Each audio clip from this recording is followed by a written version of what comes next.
The truce between Ayyubid Sultan Al-Kamil and Holy Roman Emperor Frederick II that ended the Sixth Crusade and gave Christians control of Jerusalem was set to expire in 1239. So in 1234, Pope Gregory IX said it was time for all good Christians to once again take the cross and sharpen their swords to prepare for yet another crusade. The Christians around here are getting lazy. Let's send them on a crusade. Another one? Didn't we just have one of those? Woohoo! A Deus Volta. Pope Gregory IX wanted this to be the most spectacular crusade ever. So he exhorted all Christians to attend special crusade sermons and to donate 1 penny each week to the church for the next 10 years to help finance the upcoming crusade to keep Jerusalem in Christian hands. A penny a week? I wish they'd just leave me alone. I'll leave you alone. How much would you like? 500? 1,000? The people's response to the Pope's call for another crusade to the Holy Land was mildly enthusiastic at best. So Pope Gregory IX changed course in 1235 and said that the crusade would now go to Constantinople instead to help the Christians of the Latin Empire fight off the encroachment of the smelly Greek Byzantines that were trying to recapture the Queen of Cities. I ain't going to say it no more. I'd rather sit around and get drunk. Who's taking a little pig? Huh? Are you taking a little pig? Stop it! I gotta pee myself. Blue raspberry isn't a little flavor, you stupid ass! He's so angry and flavor. Get the right exit! Fuck ahead! The few nobles and knights that had already taken the cross didn't want to fight the Byzantines because although they looked like infidels and smelled like infidels, they were still technically fellow Christians, and they didn't want to have Christian blood on their hands and take the risk of pissing off God and being sent to hell for eternity. If it's okay to kill Christians, can I kill Harry?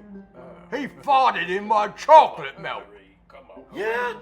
Well, I should kill you for using my toothbrush to clean your grody toenails. The Pope tried to entice the Crusaders to go to Constantinople by offering an automatic free pass into heaven and vouchers for a free small frosty from any participating Wendy's for all those that went. But the Crusaders were like, sorry, but if this crusade don't go to Jerusalem, we're not going anywhere at all. They still want to go to Constantinople, even with the free frosty coupons. Gaze as happens with your holiness. The simple palates cannot comprehend the frosty.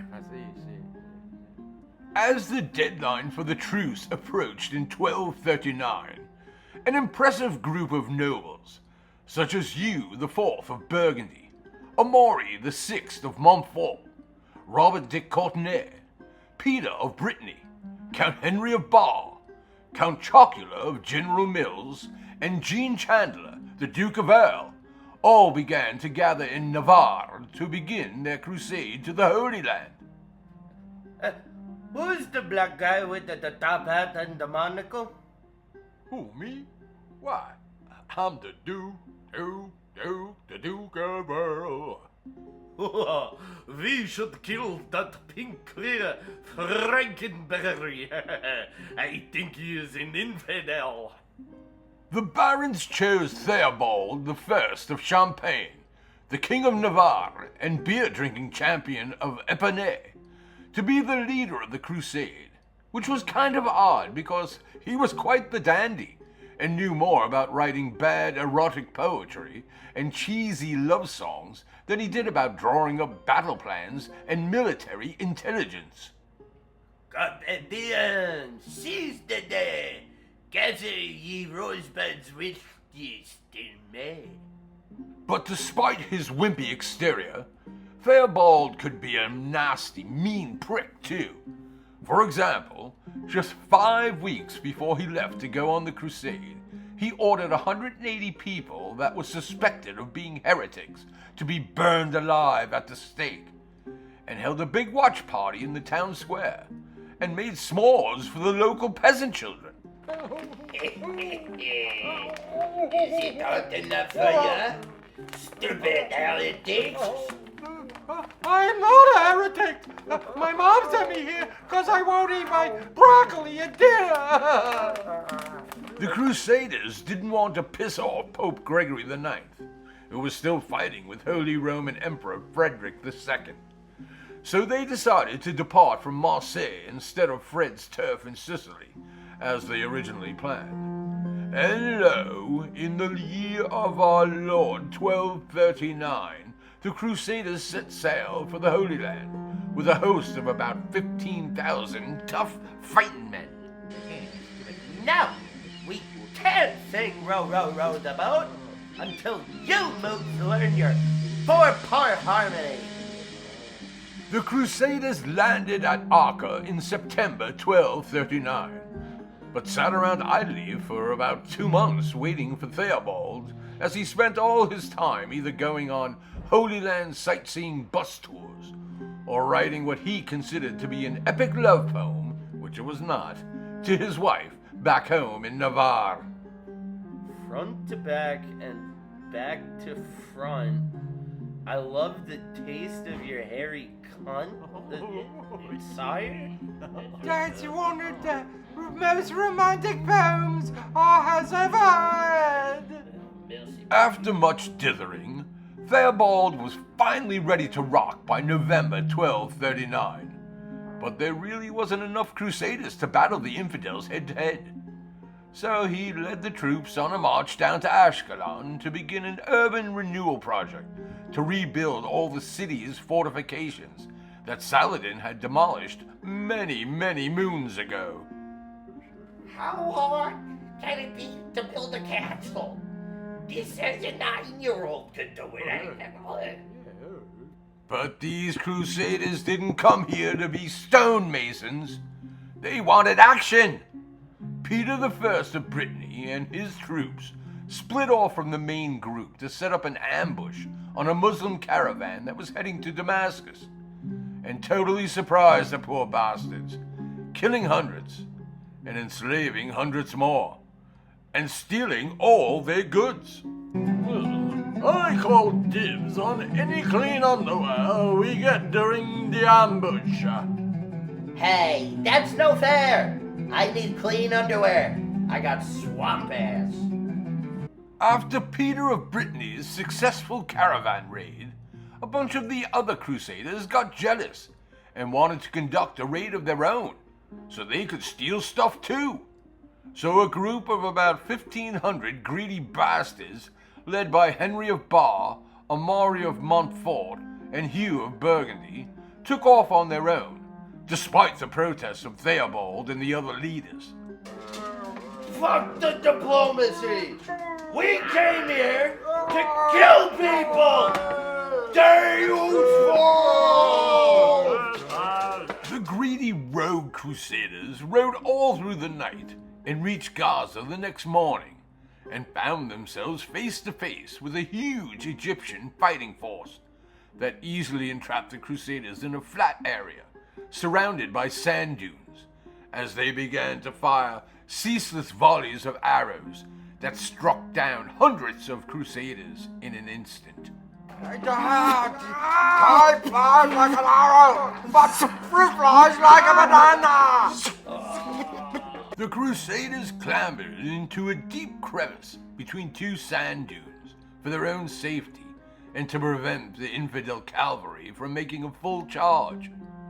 The Egyptians then feigned a retreat, and the dumb Crusaders fell for it, and climbed out of their safe space, only to find themselves quickly surrounded yet again by the tricky infidels. Hey, that was just a faking it. Retreat! Back to the hole! I told you it was a trick. Why doesn't anyone ever listen to their horse? The Crusaders were getting completely slaughtered by the infidels. But lucky for them, Theobald showed up with the rest of the army and drove the Egyptian troops away. Many were killed, like Henry of Bar, and many were captured, like Amari of Montfort. And the few that survived got yelled at by Thea and had to march all the way back to Acre in shame with their tails between their legs. Hey, which one of you shitted in my pants, huh? It wasn't me. I got disemboweled by the Saracens. Things went from bad to worse for the Crusaders, as Dawood of Transjordan, the dude whose caravan was attacked, marched into Jerusalem to take it over as payback. Most of the city's Christians got the hell out of there, but a few diehards held out in the citadel for like a month. But as soon as Dawood offered them safe passage to Acre, they surrendered the keys and gave the holy city back to the infidels. Hey, wait, they kick you out too? Oh boy, we just like so fun. He's gonna be in big trouble when I tell my dad about this. By January of 1240, the crusade seemed to be a lost cause.